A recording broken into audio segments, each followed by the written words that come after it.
Bueno, la diabetes, yo creo que hoy por hoy nadie desconoce algo de lo que es la diabetes. La gente habla de que tiene el azúcar elevado, generalmente lo asocian a hábitos alimentarios, ¿cierto? A estilos de vida. Y hoy por hoy, en el mundo en realidad está sufriendo un incremento de las personas con diabetes, tanto diabetes tipo 1 como diabetes tipo 2. ¿Ah?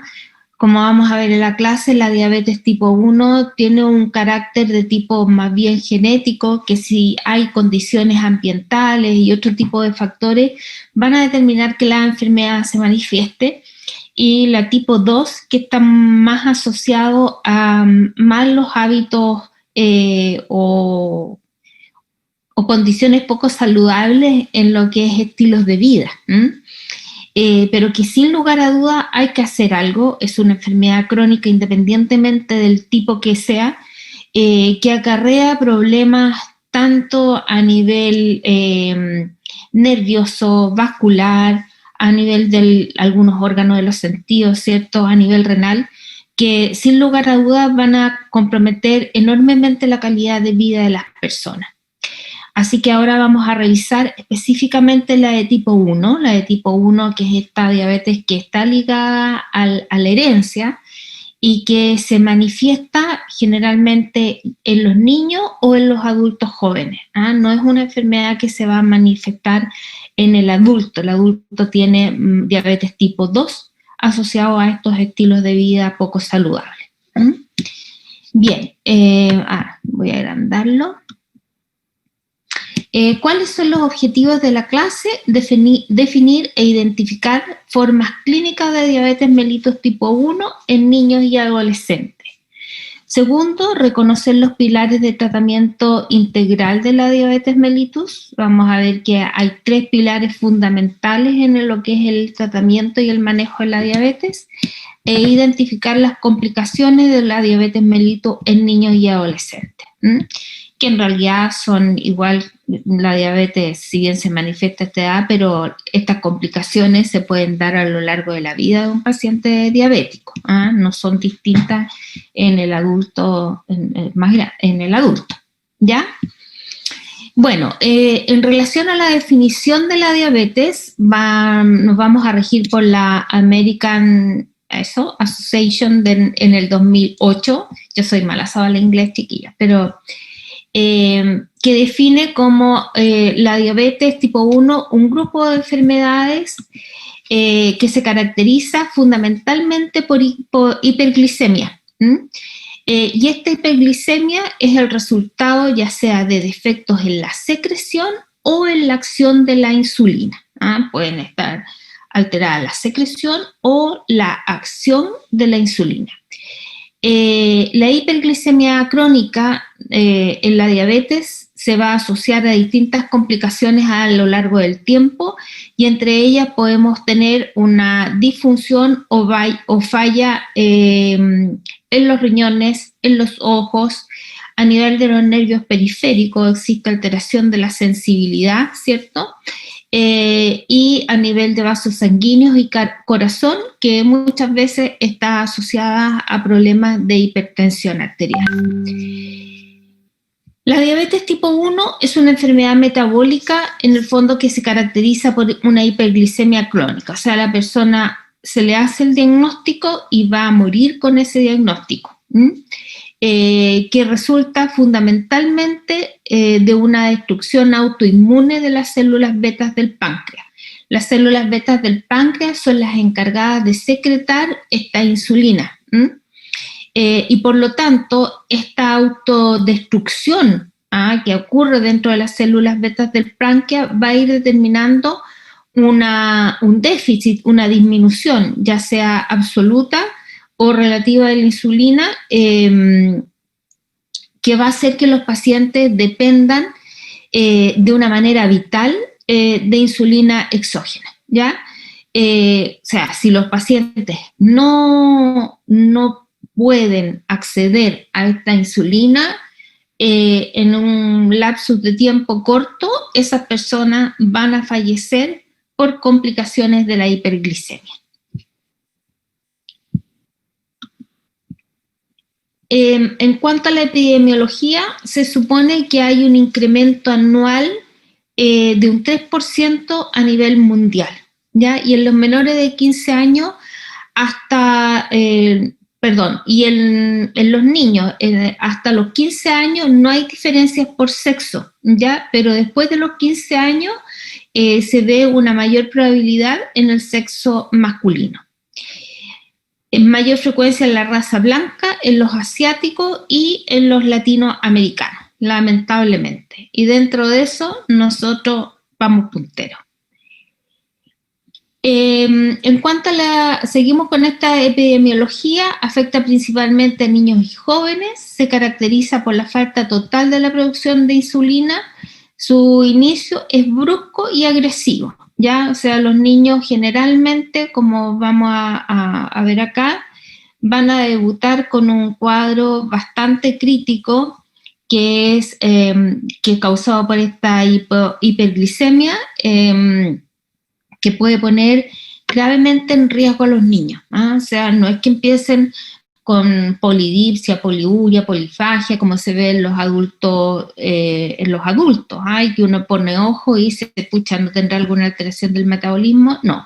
Ellos debutan con lo que se conoce cetoacidosis diabética, en donde hay todo un compromiso metabólico, sistémico, que llegan muy graves al servicio hospitalario y van a requerir de una hospitalización para hacer su diagnóstico y iniciar su tratamiento y establecer un esquema de insulina apropiado y acorde a la edad del niño y a las condiciones físicas que él tenga.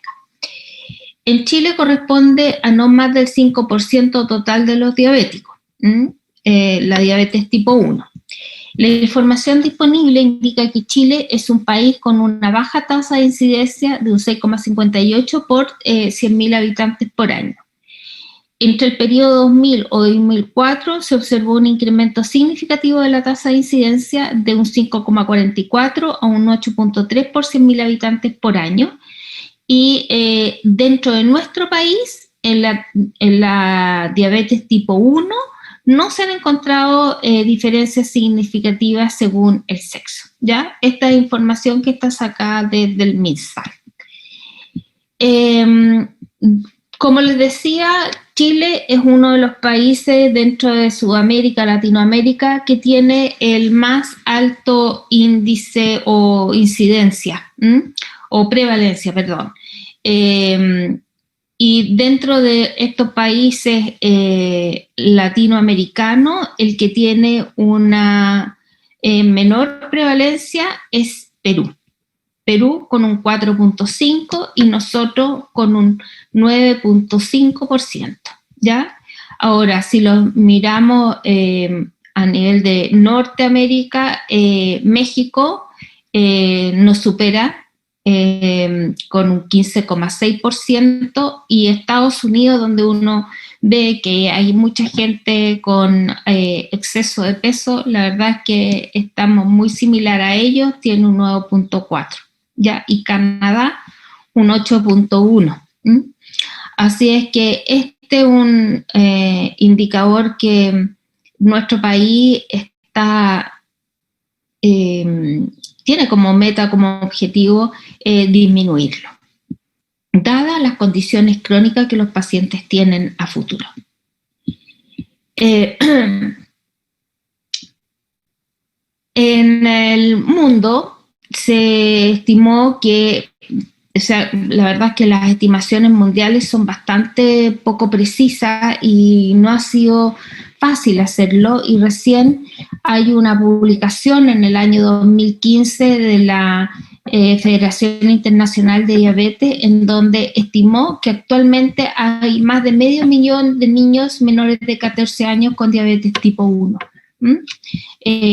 Así que son cifras que de repente son preocupantes. Ahora, uno piensa que esto lamentablemente no hay forma de frenarlo, fundamentalmente la tipo 1, si uno considera que es una patología que tiene un carácter hereditario. Ahora, lo que hay que hacer es que estas enfermedades no tengan un ambiente propicio para manifestarse y a lo mejor iniciar en este grupo de riesgo con alimentaciones más saludables, propender a la actividad física y al aire libre, ¿cierto? Que pudieran a lo mejor mantener a raya esta enfermedad.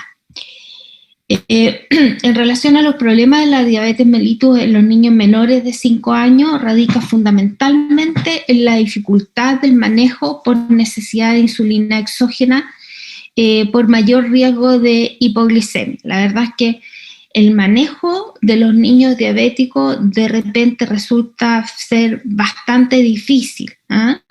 Ellos, por tener una actividad cerebral mayor, por tener una actividad física a rato bastante más intensa, a lo mejor que una persona adulta que tiene periodos de reposo mucho más largos, logran los adultos tener glicemias más estables si uno lo compara con los niños. También el control metabólico es más difícil en relación a las características del desarrollo y la morbilidad aguda. Los periodos, como vamos a ver, en donde los niños se enferman o ciertas condiciones especiales de la vida normal de cualquier niño, hacen también que el manejo de la diabetes o de los niveles de glicemia sea más problemático en este tipo de pacientes. Y tiene mayor riesgo de secuelas neurológicas en la medida que la enfermedad se manifieste a menor edad. La diabetes mellitus tipo 1 es una enfermedad que tiene que progresa en tiempo, pero en un tiempo largo. No quiere decir que hoy se diagnostique una diabetes tipo 1 en un niño de 8 años y que el próximo año tengamos manifestaciones a nivel nervioso o a nivel renal, sino que es a largo tiempo y también va a depender de las características y de un buen control metabólico de los pacientes.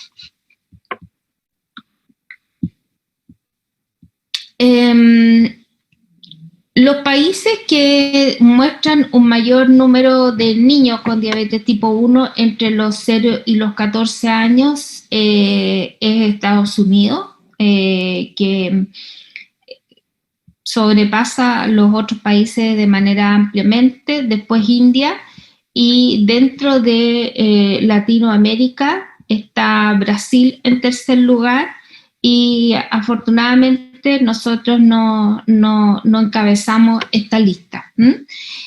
Nosotros tenemos esta mayor incidencia o prevalencia de diabetes considerando los pacientes tipo 2, ya que nosotros tenemos uno de los índices de más alto índice de obesidad tanto en niños como en niños está aumentando notablemente y en adultos, ¿ya? Se estima que alrededor de 86.000 niños desarrollan diabetes tipo 1 cada año, o sea, una cantidad enorme. Casi pandemia.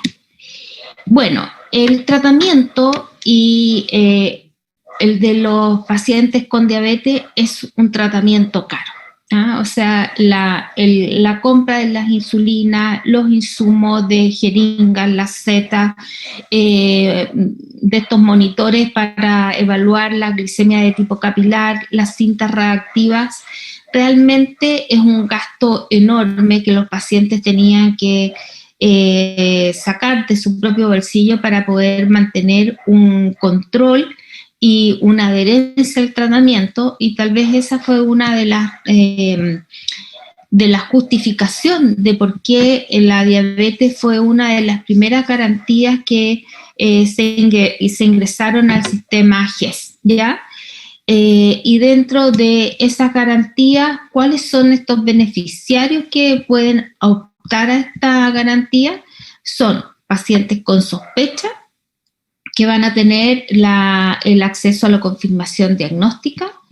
Con confirmación diagnóstica tendrán acceso a tratamiento.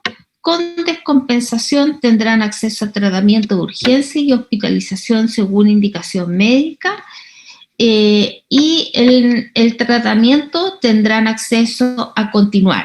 Ya vale decir, los pacientes que tienen diabetes mellitus diagnosticada, son FONASA A, B o lo que sea, y se adhieren a esta garantía de acceso, pueden tener su tratamiento garantizado dentro de una canasta, ¿cierto?, de fármacos que se les va a dar mensualmente. En cuanto al diagnóstico, los pacientes con sospecha por exámenes alterados tendrán la posibilidad de tener la consulta con el especialista, en un máximo de 7 días.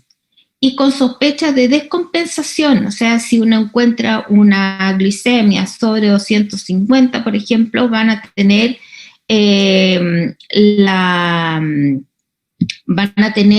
posibilidad de a los 30 minutos de esa sospecha ser atendidos en un servicio de urgencia. En cuanto al tratamiento, inicio dentro de las 24 horas desde que se confirma el diagnóstico, y en tratamiento que presenta descompensación, glicemia dentro de estos 30 minutos desde la atención médica en el servicio de urgencia. ¿Ya? O sea, son patologías que prácticamente tienen una respuesta dentro de las 24 horas. En cuanto a los controles y a los exámenes del control y el manejo de la diabetes, van a tener asegurado la glicemia capilar para autocontrol. A ellos se les va a pasar una maquinita de hemoglucotest y se le van a pasar las lancetas y las cintas radioactivas para el control mensual. Y van a tener acceso a una hemoglobina glicosilada de manera trimestral. ¿Qué es la hemoglobina glicosilada? ¿Alguno de ustedes sabe o me puede contar un poquitito por qué cada 3 meses y no mensual, por ejemplo?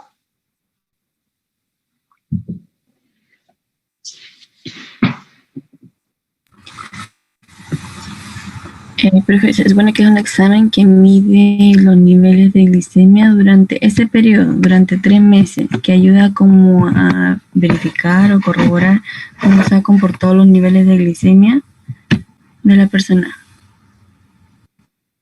¿Ya? ¿Alguien más aporta algo en relación a eso?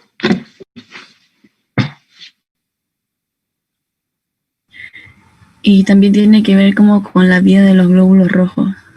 ¿En qué sentido? Que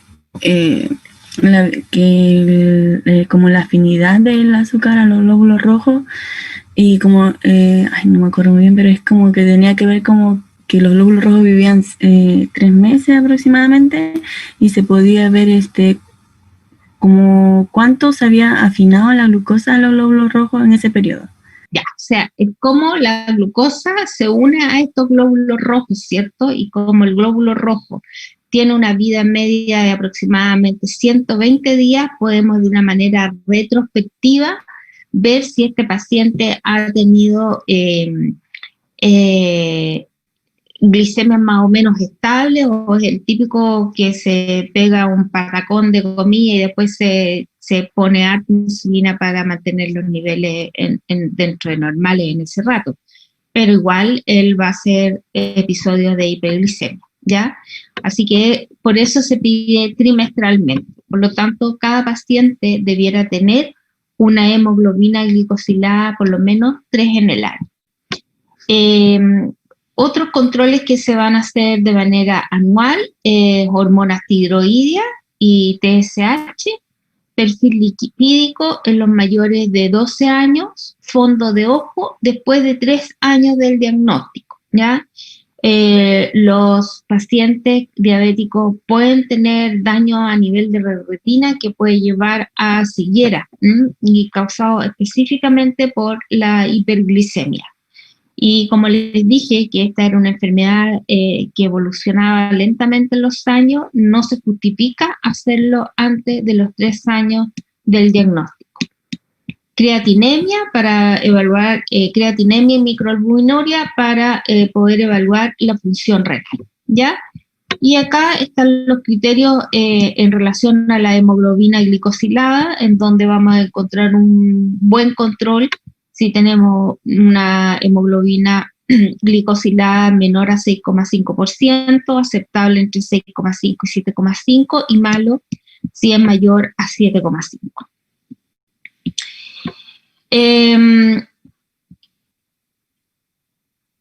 La diferencia entre la diabetes tipo 1 y la diabetes tipo 2, algo ya dijimos, ¿cierto? La diabetes tipo 1 es una diabetes que está determinada genéticamente, y la diabetes tipo 2, en ella existe una resistencia de los receptores de la insulina, ¿ya? O sea, no hay buena afinidad o hay muchos receptores, ahí algo pasa que la insulina no es capaz de unirse a estos receptores como para poder introducir la glucosa dentro de las células. Ahora, hay otro tipo de diabetes que lo iba a poner y no sé por qué no lo puse, que es la diabetes gestacional.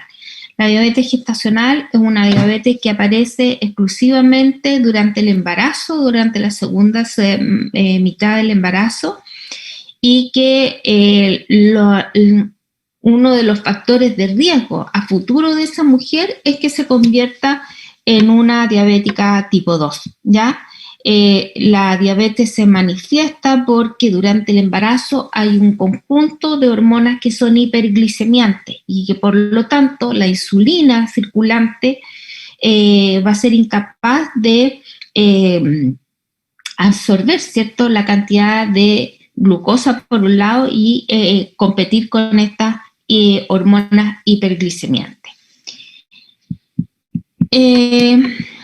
La etiopatogenia de la diabetes tipo 1 dijimos que contempla una predisposición genética cuya base es una estructuración especial de los antígenos leucocitarios humanos que configuran un proceso de autoinmunidad, que destruyen, que combinados a factores ambientales conducen a la destrucción de las células betas del páncreas, cuya función en el fondo es generar insulina y por lo tanto hacer que la enfermedad se manifieste.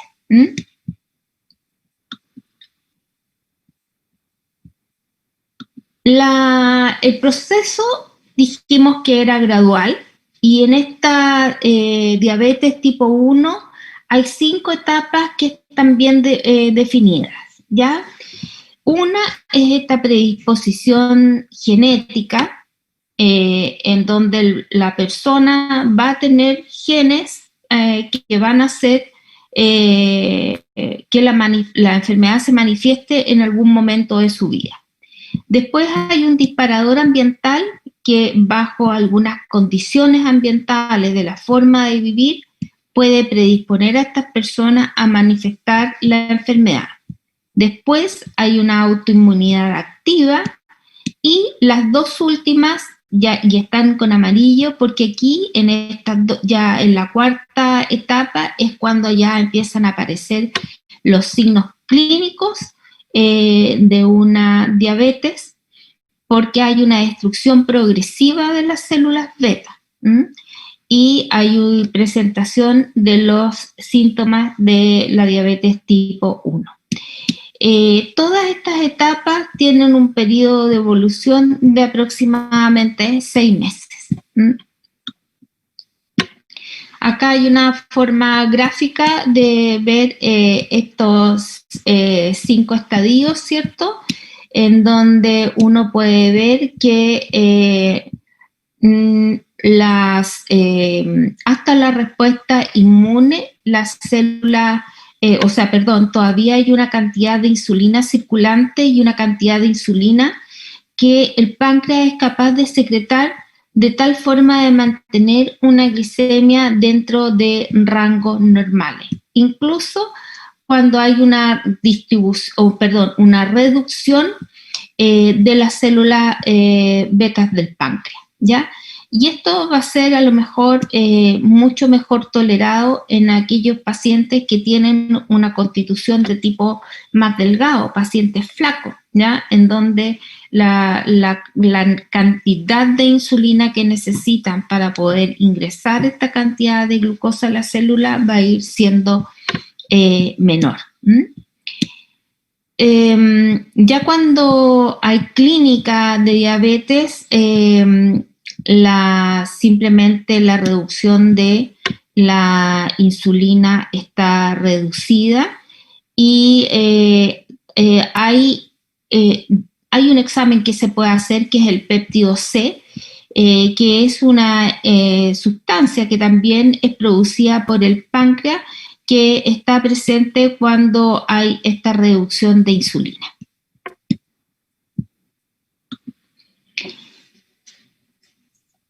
Bueno, este péptido C, cuando se está pensando, ¿cierto?, que el paciente tiene o cabe la posibilidad de que pueda tener una diabetes, el valor normal es aproximadamente entre 0,5 y 2 nanogramos por ml. Esto va a depender fundamentalmente del tipo de laboratorio que lo procese. Ahora, ¿cuál es la función de este péptido C? Hasta el día de hoy no se conoce, no se sabe, pero se cree que tendría una acción muy similar a lo que es la insulina. O sea, si el páncreas no produce insulina, produciría este péptido C, de tal forma de tratar de ingresar esta glucosa a la célula. Y por eso empezaría a aumentar en los periodos en que los pacientes están deficitarios de insulina, pero la verdad es que no se ha concluido nada, los pacientes no logran controlar su glicemia a pesar de que tengan un péptido C alto. ¿Dudas, preguntas hasta acá, chicos? ¿No? ¿No? No, profe. No, profe. Ya, muy bien. Sigamos entonces. Bueno, y acá tenemos una fisiopatogenia de lo que es la diabetes mellitus, y que a veces, muchas veces, no muchas veces, y que con esto en el fondo vamos a explicar toda esta sintomatología propia de la diabetes mellitus, ¿ya? Tanto tipo 1 como la tipo 2. Entre ellos la pérdida de peso, la polifagia, la poliuria y la polidipsia. ¿Qué es la polifagia?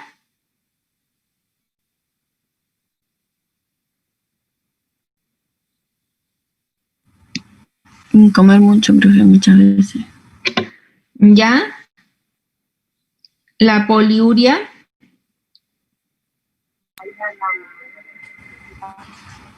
Orina abundante, profe, o con frecuencia. Orina abundante. Ya, o sea, ya, micciones frecuentes, poliuria. Y la polidipsia. Sed. Sed. O sea, tomar mucha agua. Mucho líquido, sí. Mucho líquido. Bueno, y los pacientes diabéticos que están en diagnóstico, sobre todo los de tipo 2, lo más probable es que no tomen agua, sino que van a tomar bebidas gaseosas muy azucaradas, y esto no va a salir del círculo vicioso, ¿ya? Bueno, ¿qué pasa con esta etiopatogenia? En general, cuando hay un paciente que tiene todas estas condiciones y hay una alteración en el metabolismo y en la secreción de la insulina, van a empezar a aumentar los ácidos grasos en el plasma y van a aumentar la glucosa, ¿ya? El tratamiento con insulina tiene la función de disminuir los niveles plasmáticos de glucosa y hacer que esta glucosa entre a la célula, y para que pueda ser metabolizada. Si nos falta insulina, esta glucosa sigue circulando a nivel plasmático, ¿cierto? Y la persona va a empezar a orinar mucho, ya vamos a ir viendo los pasos, pero va a tratar de eliminar esta glucosa a través de esta diuresis, la diuresis osmótica, que va a acarrear agua y azúcar y muchas veces va a provocar esta deshidratación que lleva a un aumento en la sensación de sed y a la liberación de hormona antidiurética. Cuando hay tratamientos con insulina o lo que hace la insulinoterapia, hay captación de glucosa, hay utilización de glucosa a través del hígado, disminuye la glucogenólisis, aumenta la gluconeogénesis y aumentan los cuerpos cetónicos. Este monito no es tan secuencial así, esto es si nos falta la insulinoterapia, ¿ya? Los cuerpos cetónicos no debieran liberarse, ¿cierto? Porque estos cuerpos cetónicos provocan acidosis, que nos puede traer otro tipo de problema, que ya lo vamos a ver, y es con los cuales nuestros niños debutan en las diabetes tipo 1. Ahora, este hígado que no funciona y que no fue capaz de guardar estas reservas de azúcar va a determinar, por un lado, la hiperglicemia y glucosuria. Ahora, por otro lado, a nivel del tejido graso, hay aumento de la lipólisis, hay destrucción, ¿cierto?, de esta grasa, hay disminución de la lipogénesis y hay con ello una pérdida de peso. Los pacientes con diabetes tipo 2 es bastante significativo este proceso. Por esto hay una disminución de peso. Si bien la glucosa va a estar aumentada, esta glucosa no entra a la célula. Por lo tanto, el organismo sensa que falta glucosa y este tejido graso comienza a destruirse. A nivel del cerebro, la falta de glucosa produce polifagia y por otro lado, a nivel del músculo y el de tejido adiposo, hay aumento de la proteólisis, destrucción de proteína, que también va a tornar a un aumento de radicales ácidos libres. Y disminuye la síntesis proteica por ese otro lado. Así que la verdad es que un paciente que se mantenga en el tiempo con glucosas elevadas va a llegar un momento en que esto no va a poder ser compensado y los pacientes van a empezar a tener manifestaciones asociadas a esta acumulación de cuerpos cetónicos y a un metabolismo más bien de tipo anaerobio. ¿Cómo se va a hacer el diagnóstico de la diabetes? Hay distintos momentos y diferentes formas. Cualquier persona que tenga una glicemia al azar mayor o igual a 200 miligramos, con síntomas asociados, se va a hacer el diagnóstico, ¿ya? Con glicemias en ayunas mayor o igual a 126 miligramos por decilitros en niños va a indicar que hay una diabetes tipo 1. Estas deben ser dos seguidas, y no significa que yo encuentre este valor hoy y a lo mejor en 6 meses más le vuelvo a hacer un examen y vuelvo a encontrarlo a lo mejor un poco más alto que esto, pero no llegando a 200. Si yo encuentro hoy una glicemia de 126, debo citar a ese niño mañana a una nueva glicemia en ayuna o al día subsiguiente, pero no podemos demorar el diagnóstico. Glicemias mayores a 200 miligramos decilitro 2 horas después de una poscarga de 75 gramos de glucosa. Este de test de poscarga o test de tolerancia a la glucosa también se le ha llamado. Después, Y finalmente, en aquellos pacientes en donde se sospecha, ¿cierto? Y no llegamos a una situación crítica donde el paciente debute gravemente, se puede también pedir una hemoglobina glicosilada cuyo valor mayor a 6,5 haría el diagnóstico de diabetes tipo 1. En relación a los síntomas, los síntomas de la diabetes van a aparecer recién cuando hay una destrucción de aproximadamente el 80% de las células betas del páncreas. O sea, va a haber una cantidad de células que todavía va a ser capaz de producir esta insulina. Ahora, no es la misma cantidad si uno compara la totalidad de las células con un remanente pequeño. Por lo tanto, esa cantidad, a pesar de que se esté secretando, va a ser realmente insuficiente. Ahora, los pacientes, una vez que se han diagnosticado, pudieran eventualmente tener un periodo que se ha llamado periodo de luna de miel, y que simula generalmente una mejoría en los pacientes y que muchas veces los papás quisieran creer que hubo un error en el diagnóstico. Puede incluso pasar periodos en que el paciente requiera mucho menos insulina que la que está requiriendo o simplemente no la requiera si lleva un buen manejo del régimen y de la actividad física. Pero al poco rato, la verdad es que esto reanuda y sigue su camino como una enfermedad crónica ya establecida. Y luego va a desaparecer, ¿cierto?, este 20% restante, que es el que va a ir produciendo una cantidad de insulina cada vez que el paciente lo requiera. ¿Cómo es la secreción de insulina en las personas? ¿Es constante? ¿Hay periodos con pic en algún momento? ¿Cómo es la secreción de insulina por parte del páncreas? En una persona normal, no en una persona diabética. Se supone que hay un nivel basal de insulina, profe, que es el que se necesita como para mantener activo el cuerpo. Y cuando uno come, se supone que ahí se eleva los niveles de insulina para poder captar la glucosa. Exacto.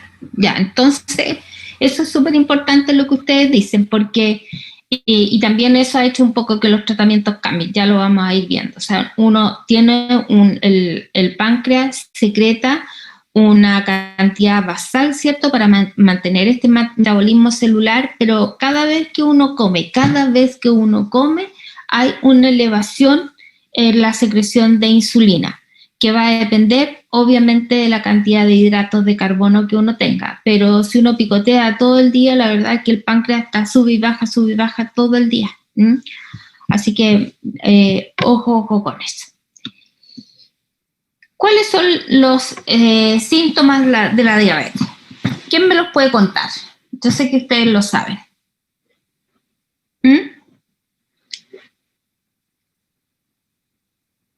Algo dijimos, ya. La poliuria, la polidipsia, también estaba como el cansancio, profe. Muy bien. ¿Algún otro signo más? ¿La pérdida de peso? Pérdida de peso. ¿Qué más? Fatiga. ¿Qué más? Abundante sed. ¿Qué más?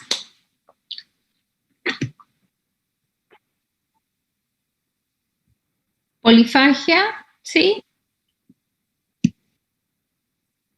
Bueno, en los casos más severos puede haber compromiso de conciencia, convulsiones. Mientras otros hay mareos, dolores musculares, calambres, infecciones genitales recurrentes, y esto hay que tenerlo bastante presente, sobre todo en las mujeres, en las niñitas o en las mujeres más adultas jóvenes o adolescentes, empiezan a tener infecciones genitales o vaginosis o infecciones por hongos.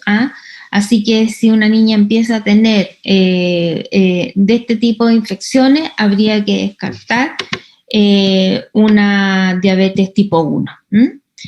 Alteraciones de la visión, pero como vimos, la verdad es que esto a lo mejor en un paciente adulto, no en un niño. Las alteraciones de la visión van a ser con años posterior a realizado el diagnóstico, ¿ya? Y estos fueron los que ustedes lo acaban de comentar. El plan terapéutico en la diabetes tipo 1 tiene 3 pilares que son fundamentales, que es la insulinoterapia como primera elección. La verdad es que los pacientes de tipo 1, si no tienen insulina, no hay forma de regularlo. Otra cosa son los ejercicios y cualquier tipo de actividad física que realicen de manera regular. Y la dieta. La dieta también cobra un rol importante porque finalmente hay algunos diabéticos y he conocido algunos que dicen, bueno, no importa, si yo la verdad es que con las insulinas que hoy existen, yo como, me inyecto insulina y es como la respuesta fisiológica que uno pudiera esperar en un paciente que no tiene. Pero los receptores se van también agotando y cada vez ese paciente va a ir requiriendo más dosis de insulina para poder incorporar esta glucosa a la célula. Por lo tanto, estos otros 2 componentes y lo que es el autocontrol, que también otro grupo y otra corriente lo incorpora dentro de estos pilares de tratamiento, también es tremendamente importante. El plan terapéutico tiene como meta, obviamente, mantener niveles normales de glucosa en la sangre. Eso como primera cosa. Y secundariamente a eso es poder permitir que la sintomatología de la enfermedad desaparezca, o sea, un paciente bien controlado metabólicamente. Cuando digo eso es que tengamos glicemia dentro de rangos normales, van a desaparecer la sintomatología de la enfermedad. Segundo, se van a modificar los hábitos que gatillan en el fondo esta enfermedad. Hay una propaganda en la tele, creo que es de Glucerna, que dice que tuvieron que cambiar los hábitos alimenticios y los estilos de vida. Bueno, eso es así.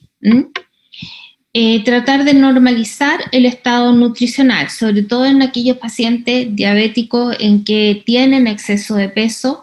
El hecho de que bajen de peso van a tener o van a necesitar una dosis de insulina menor que si están con un sobrepeso o obesidad. Prevenir o retardar las complicaciones agudas o crónicas de los pacientes diabéticos, reducir la mortalidad, tratar las enfermedades asociadas y lograr glicemias normales o ojalá llegar casi a la normalidad. A veces es un poco difícil lograr una euglicemia, pero no es imposible. Los pilares, ya lo dijimos, la alimentación, el ejercicio, la insulina y la educación para el autocontrol. En relación al autocontrol, la verdad es que los niños desde edades bastante pequeños son capaces de realizar un autocontrol. Y ¿por qué creen ustedes que uno debiera iniciar precozmente esta actividad o entrenarlos en que ellos aprendan a controlarse?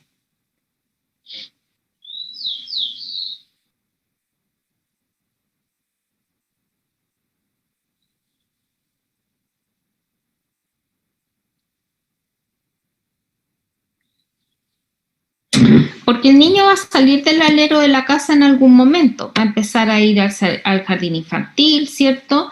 y va a tener actividades que a lo mejor van a requerir de que el niño se controle yo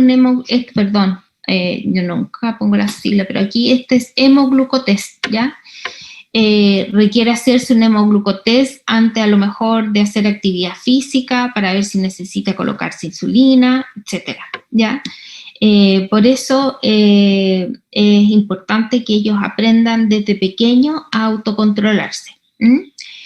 El autocontrol es una técnica simple, puede sacarse una muestra capilar de sangre por medio de una lanceta. Estos son como unos dispositivos en forma de lápices que los pueden llevar en su mochila, en un bolsillo, y echan una gotita mínima, cada vez va siendo menores, en una cinta reactiva que se va a leer en un aparatito digital. La gracia es que estos aparatitos tienen una memoria que es variable, ¿cierto? Dependiendo de la máquina, que va a ser importante para el momento en que los niños vayan a control con el especialista. Este autocontrol de glicemia va a permitir, como les digo, evaluar la necesidad de administrar insulina en algún momento determinado y también de ajustar la dosis a administrar de insulina de acuerdo al resultado.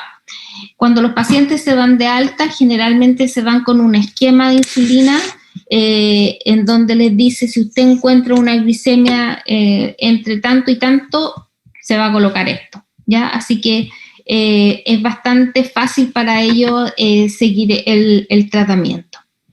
La idea y el objetivo principal de este autocontrol es mantener los niveles de glicemia dentro de rangos normales, idealmente entre 70 y 100 miligramos por decilitro, con un ayuno de aproximadamente 12 horas. Esto es en la mañana, ¿ya? Pero hay niños que antes de hacer deporte, antes de almorzar, tienen que hacerse un hemoglucotest. Los niños se comportan de una manera un poco diferente a los adultos, como vimos recién. Además, el autocontrol evita complicaciones, se lleva el registro de esta glicemia. Ahora, si el paciente por algún motivo controla una glicemia y está bastante más baja de lo normal o está superior, es importante que tenga, además de que esta maquinita guarde una memoria, anoten una libretita la fecha, la hora y el resultado de esa glicemia, y que anote qué gatilló que él tenga ese resultado que a lo mejor es tan distinto a lo normal. Hizo mucho deporte, salió y se le olvidó llevar su colación, o nada. Ahora, si no pasó nada y no hubo ninguna cosa extraordinaria, lo más probable es que ese niño requiera de un ajuste de su dosis. Por eso es la importancia de llevar este registro. Número de controles diarios y semanales de la glicemia van a depender fundamentalmente del esquema de tratamiento y deben acudir a control médico con este registro, ¿cierto? Ya sea su maquinita más esta libretita que yo les digo, en donde deben anotar cualquier evento extraordinario en relación a lo que es el promedio normal de su glucemia y sus actividades.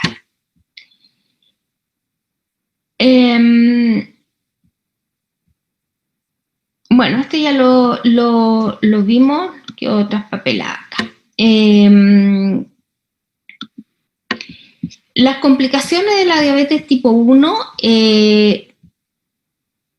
generalmente está asociado a un sistema adrenérgico o autonómicos y a neuroglucopénicos, ¿no? O sea, vamos a tener manifestaciones que van a ir desde la palidez, el sudor, el temblor, la ansiedad, nerviosismo, hay una gama de manifestaciones que tiene que ver con el sistema que se esté estimulando. Ahora, en general, los pacientes diabéticos ya al cabo de un tiempo empiezan a conocerse y pueden detectar estas manifestaciones adrenérgicas, como son los temblores, la taquicardia y las palpitaciones, que es uno de los primeros signos que aparecen cuando las glicemias empiezan a bajar un poco más de la cuenta. También la sudoración y la sensación de calor. Los pacientes tienden a colocarse la piel bastante roja. Y después de tener esta sensación como de calor, piel roja, aparece palidez, frialdad y hay un componente de hiperviscosidad sanguínea. Ya eso uno lo ve en exámenes. Casos graves, dilatación pupilar y sensación como de las extremidades dormidas, cuando uno se le duerme una pierna, por ejemplo, que siente que hay agujitas o alfileres que le pinchan, es más o menos esa es la misma sensación que los pacientes tienen cuando los niveles de glicemia bajan.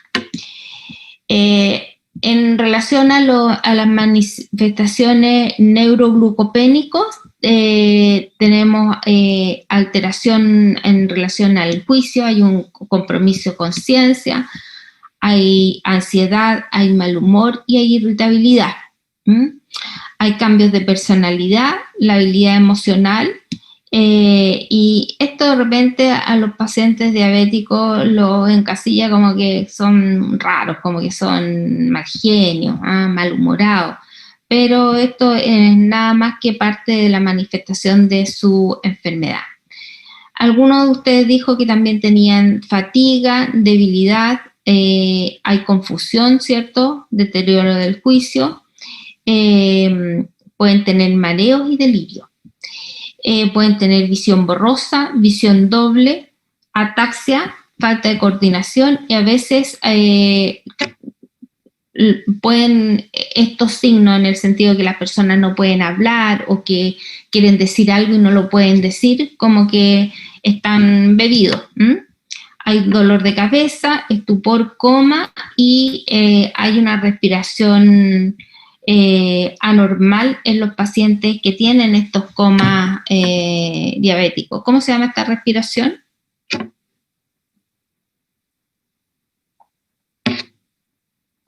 Lo tienen que haber visto en el adulto.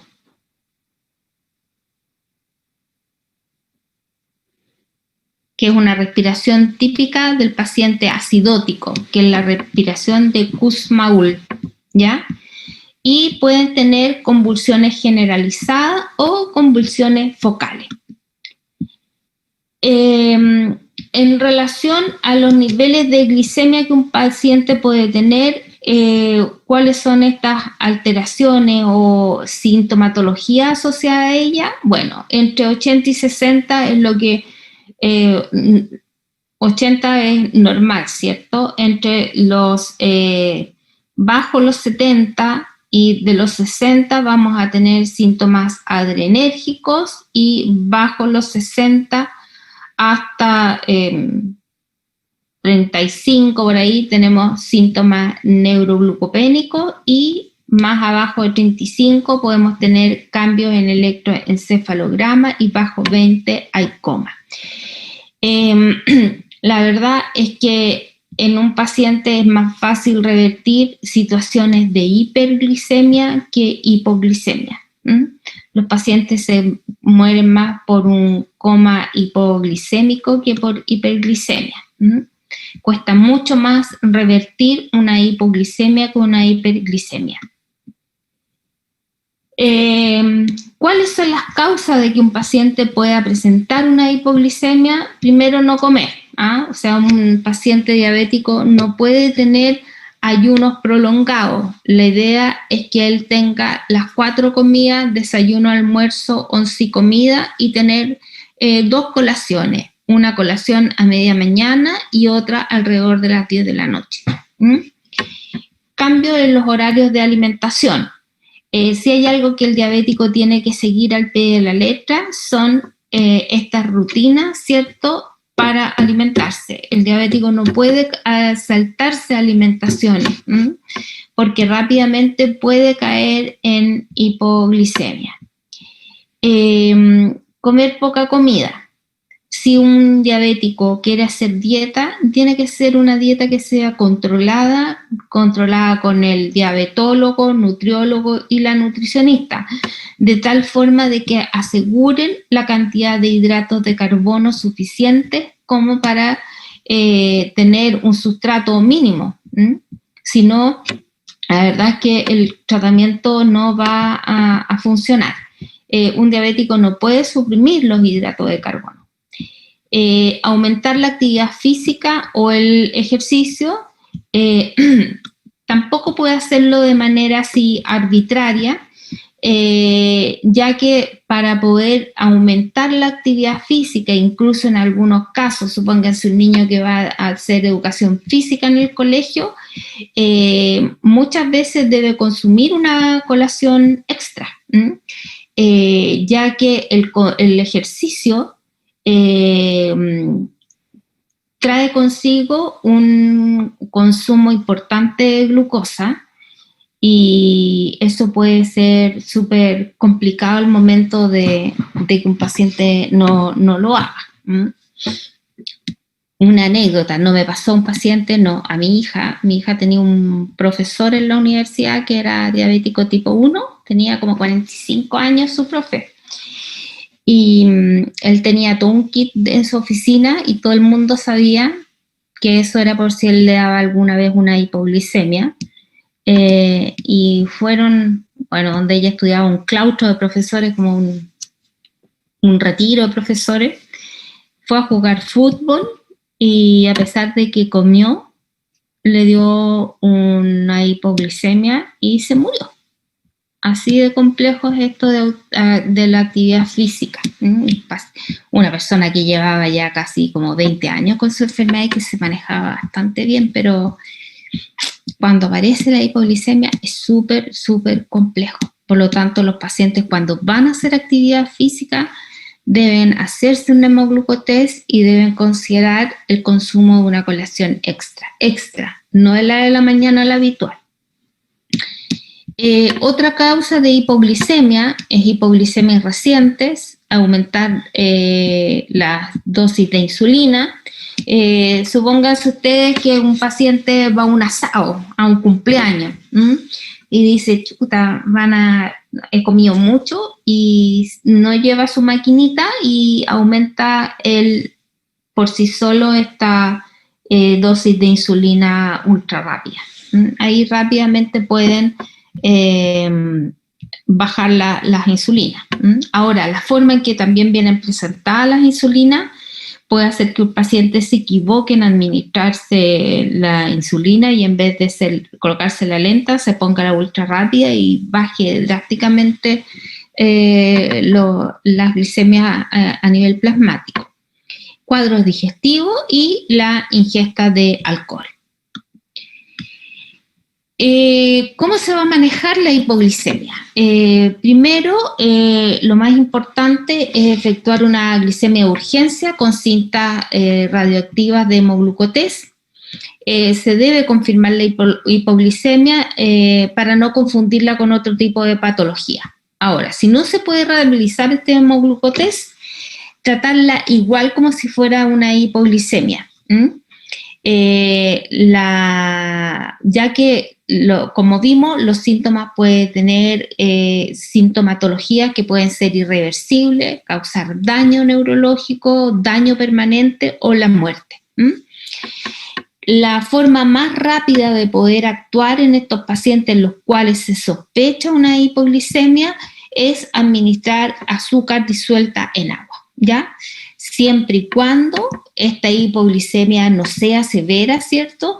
Y el paciente esté consciente y sea capaz de tragar. Si no, no es factible administrar ningún tipo de alimento o azúcar por boca. En el caso de una hipoglicemia leve, si tenemos un hemoglucotest entre 60 y 70, y estamos cercanos a una hora de comida, o sea, por ejemplo, falta una hora, la idea no es dar una colación extra, sino que adelantar la comida y volver a hacer un control posterior a esa ingesta. Y según eso, decidir la dosis de insulina. Si falta más de una hora para la comida, consumir hidratos de carbono de absorción rápida o de absorción fácil, ¿ah? De tal forma de que aumente rápidamente la glicemia. Para estos hidratos de carbono de absorción rápida se han estimado que para los niños menores de 5 años debieran ser aproximadamente 10 gramos, entre los 6 y los 10 años, entre los 10 y los 15 años, y mayores de 10 años entre 15 y 20 gramos. Déjenme ver una cosita aquí. ¿Cuáles son estos hidratos de carbono de absorción rápida?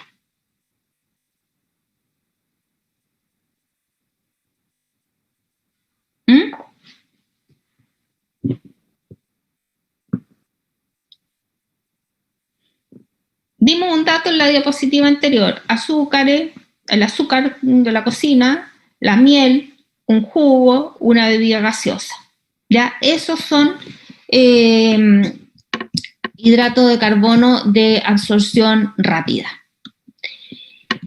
En las hipoglicemias moderadas, menor a 60, dar de 10 a 15 gramos de un carbohidrato de digestión rápida, media taza de jugo, gaseosas, tabletas de glucosa para los diabéticos en la farmacia. Bueno, y hay una asociación chilena de diabéticos juveniles, así se llama, venden unas pastillas más o menos como de este porte, que son tabletas de glucosa. Eso se pueden también consumir, pasas, 2 cucharadas de postre y la miel. Una vez que se han consumido estos hidratos de carbono, se debe hacer un control, otro control, y no decir, no, me siento bien, ya estoy más o menos, sino que se debe constatar de que haya existido una elevación de la glicemia en los 15 minutos posteriores a la ingesta. Si esta glicemia persiste baja, se debe repetir esta misma indicación. Y si se han normalizado los niveles de glucosa, se deben consumir entre 5 a 15 gramos de hidratos de carbono de absorción lenta. Esto es para que se pueda mantener un nivel de glucosa estable hasta la próxima comida y hasta la próxima dosis de insulina. Estos hidratos de carbono de absorción más lenta son todas estas panes o harinas de tipo refinado, ¿cierto? Galletas, pan, leche saborizada. Si el niño está consciente con glicemias, ahora en las hipoglicemias severas, o sea, glicemias bajo 50, aquí ya tenemos alta probabilidad de que el paciente esté medio desorientado. Si el niño está consciente con glicemias entre 41 y 51, se deben administrar 20 gramos de hidrato de carbono de absorción rápida. Y con glicemias menores, administrar 30 gramos de glucosa o de hidratos de carbono de absorción rápida. Nunca deben dejar a la persona sola, independientemente que esté consciente o no. Nunca administrar comidas sólidas para levantar la glicemia. En estos casos estoy hablando de los pacientes con hipoglicemias severas. Nunca utilizar hidratos de carbono de absorción lenta para corregir esta hipoglicemia, cualquier hipoglicemia, porque se va a demorar mucho en el metabolismo y en alcanzar un nivel plasmático adecuado para revertir la hipoglicemia. Puede que el paciente se nos siga complicando aún más si no damos estos hidratos de carbono de absorción rápida y estos lenta después a este episodio de una hipoglicemia de tipo moderada. Bueno, en los casos de hipoglicemia severa también tenemos la alternativa de la administración del glucagón. ¿Quién me puede decir qué es el glucagón?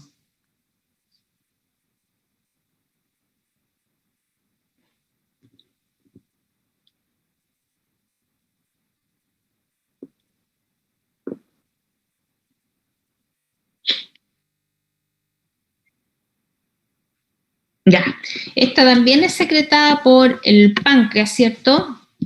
y es la hormona que nos va a permitir elevar los niveles de glucosa a nivel plasmático, ¿cierto? Y se va a oponer a la acción de la insulina. En condiciones normales, si nosotros estamos en un periodo de hipoglicemia, nuestro páncreas va a ser capaz de producir glucagón, pero en los pacientes diabéticos también hay una capacidad de respuesta que está disminuido, y por lo tanto debe administrarse de forma exógena. La administración del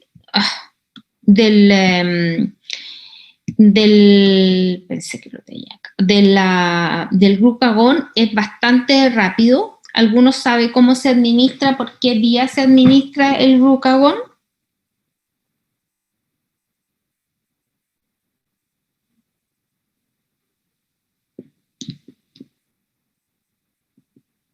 ¿Ustedes vieron diabetes en el adulto? ¿Por qué vía se administra el glucagón?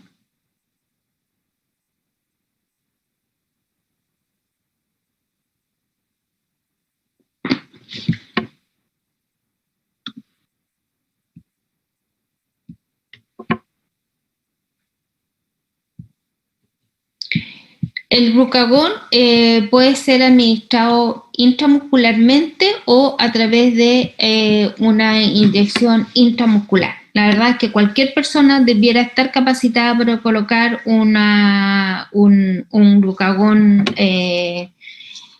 subcutáneo, ¿ya? Y es lo otro que uno tiene que dar como pilar dentro de lo que es la educación a los pacientes con diagnóstico de diabetes. Así que debiera ser en forma inmediata, ¿cierto? Todos los pacientes que tienen una diabetes tipo 1 debieran tener en su casa, en su kit de urgencia, este fármaco, ¿cierto? Que viene tal como ustedes lo ven ahí, no está inyectado esto, aquí tiene una tapita que hay que sacarlo y hay que cargar esta jeringa, no hay que andar buscando la jeringa y administrarla, ya sea subcutáneo o vía intramuscular. Posterior a la hipoglicemia, los pacientes no deben realizar ningún tipo de ejercicio hasta que desaparezcan completamente los signos de hipoglicemia. Deben esperar al menos 15 minutos para realizar actividades que demanden atención y rapidez mental, como por ejemplo manejar, ¿ya? Hay pacientes que también he sabido de casos de pacientes que han hecho hipoglicemia conduciendo, han chocado y han fallecido a raíz de eso. En general, la recuperación de un paciente que hace una hipoglicemia se va a recuperar completamente alrededor de 1 o 2 horas posterior a esta hipoglicemia. Y como les dije recién, no dejar nunca solo a los niños, bueno, y ojalá tampoco a un adulto, pero la posibilidad que el adulto tiene muchas más herramientas y cómo solucionar un problema eventual, ¿cierto?, que un niño. Por lo tanto, los niños no debieran quedar nunca solos después de un episodio de hipoglicemia.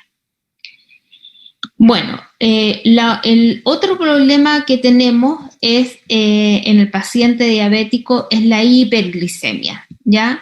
La hiperglicemia también causa problemas y causa problemas serios, es la forma a través de la cual generalmente se hace el diagnóstico y en estas hiperglicemias graves, ¿cierto? Es como debutan nuestros niños para el diagnóstico de la diabetes.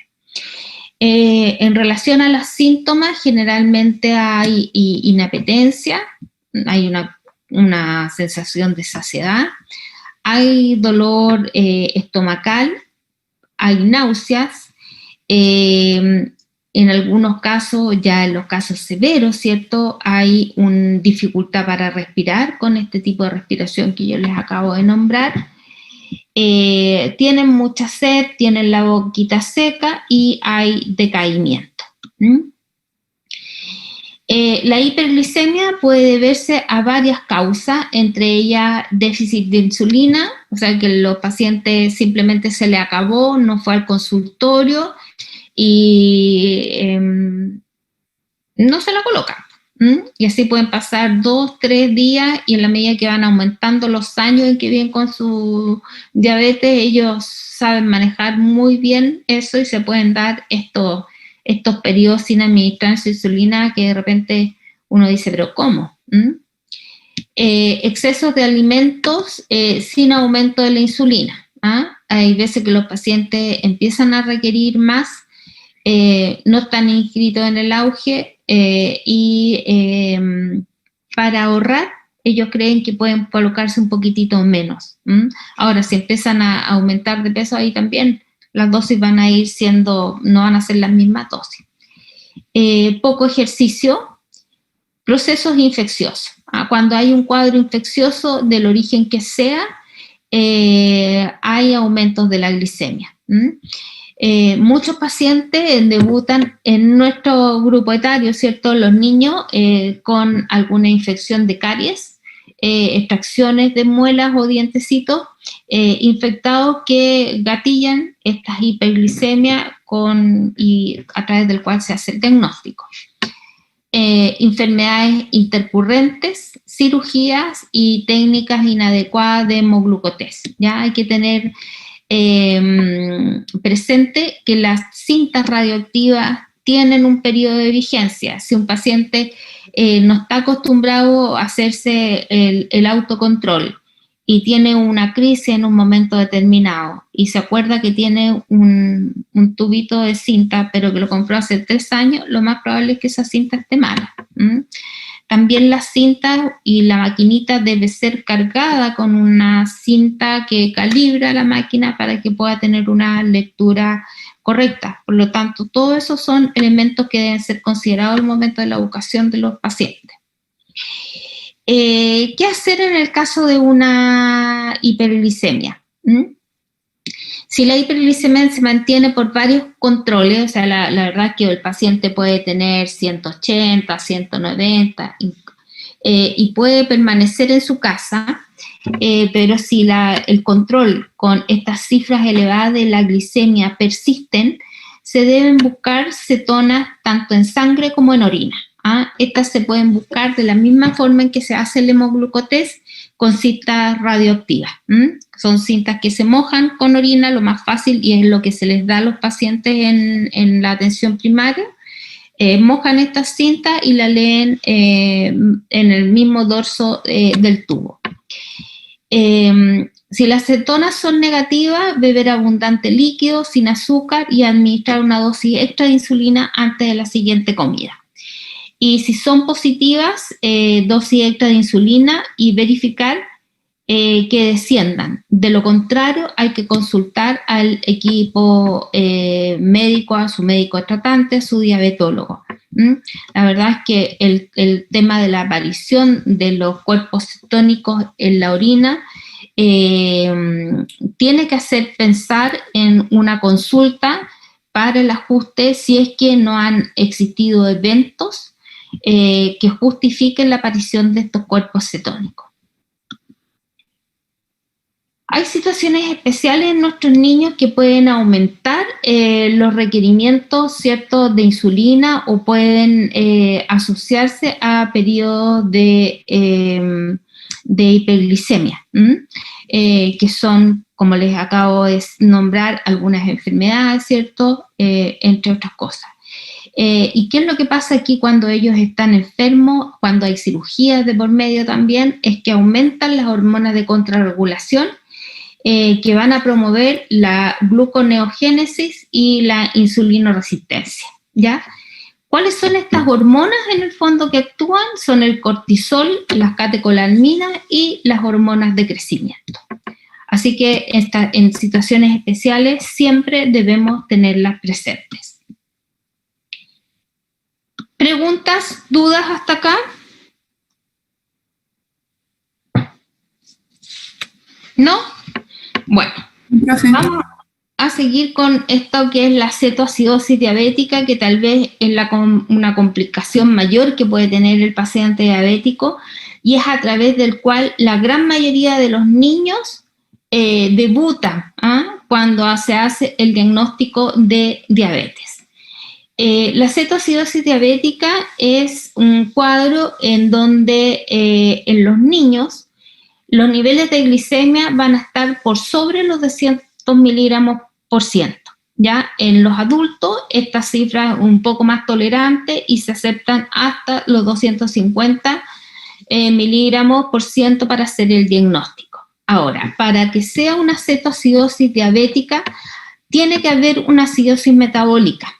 Si no hay acidosis metabólica, no tenemos un cuadro de cetoacidosis diabética. Y para ello, el pH debe ser menor a 7.3 o el bicarbonato actual debe ser menor de 15 milequivalentes por litro, ¿ya? Esa es una condición, y lo segundo es que tiene que tener cetonemias positivas. ¿Cuáles son los síntomas de esta cetoacidosis diabética? Son antecedentes de polidipsia, poliuria y polifagia, náuseas y vómitos, y la respiración de Kussmaul. Es una respiración de tipo acidótica en donde el paciente se ve como un uso de su musculatura accesoria, pero además tiene un ruido esa respiración, ¿no? Es como si roncaran. Hay dolor abdominal, hay calambre y hay compromiso de conciencia que es de tipo variable. ¿Cuál es la fisiopatología de los pacientes que hacen esta cetoacidosis diabética? Bueno, por un lado hay un aumento de la gluconeogénesis, hay aumento de la glucogenolisis y hay lipólisis, ¿ya? Chuta, se me acaba la batería, chiquillo. No lo tengo conectado. A ver, vamos a terminar con este cuadrito. Voy a enchufar mi computador. Estas condiciones de gluconeogénesis y glucogenolisis van a determinar un ambiente de hiperglicemia con una diuresis osmótica. El paciente hace tanto pipí y arrastra electrolitos y glucosa que hay una depresión de los electrolitos y se va a provocar una deshidratación. Y a través de la lipólisis hay cetonemias y cetonuria, o sea, cuerpos cetónicos presentes tanto en sangre como en la orina, que determinan esta acidosis metabólica, ¿ya? Déjenme enchufar el computador porque... chuta. Bueno.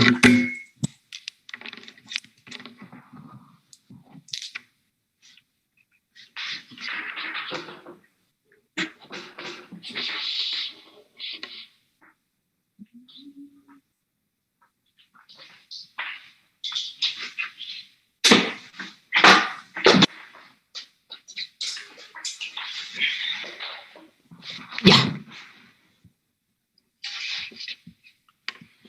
Listo, perdón. Entonces, la etiología de la cetoacidosis diabética puede identificarse en el 80% de los casos.